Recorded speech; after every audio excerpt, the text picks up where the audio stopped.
ప్రపంచవ్యాప్త పరిణామాలు ఎస్పెషల్లీ గిరిజన ప్రాంతాల్లోకి వచ్చినటువంటి బంగ్లాదేశీయులు, రోహింగ్యాలు నిదానంగా గిరిజన జాతిని తమ వైపుకి తిప్పేసుకుని చివరికి ముస్లిం గిరిజన జాతి అంటూ ఒకటి క్రియేట్ చేయడం. వాస్తవంగా రోహింగ్యాలంటే అట్లా పుట్టింది. వాస్తవంగా వాళ్ళు గిరిజనులు.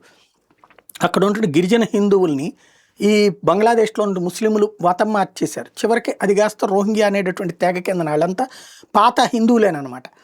అలాంటి సిచ్యుయేషన్లో జాతే అంతమైపోతుంది, జాతే మారిపోతుంది అన్నటువంటి ఉద్దేశం అరుణాచల్ ప్రదేశ్ యువతరానికి అర్థమైంది. వాళ్ళు సీరియస్గా సిన్సియర్గా ఎఫర్ట్ పెడుతున్నారు.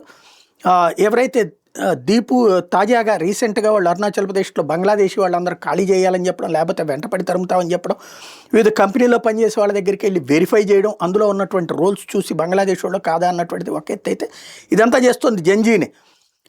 రోహింగ్యాలు కనుక అక్కడే ఉంటే, అలాగే బంగ్లాదేశ్ వాళ్ళు కనబడితే దీపు చంద్రదాస్కి బంగ్లాదేశ్లో ఏం జరిగిందో అదే ఇక్కడ మీకు జరుగుతుంది అంటూ అరుణాచల్ ప్రదేశ్ ఆదివాసీ జంజెట్ టీం హెచ్చరికలు అన్నటువంటిది సంచలనం సృష్టిస్తోంది. రాబోయేటటువంటి రోజుల్లో అసహనం అన్నటువంటిది పెరిగిపోవడానికి కారణమవుతున్నది.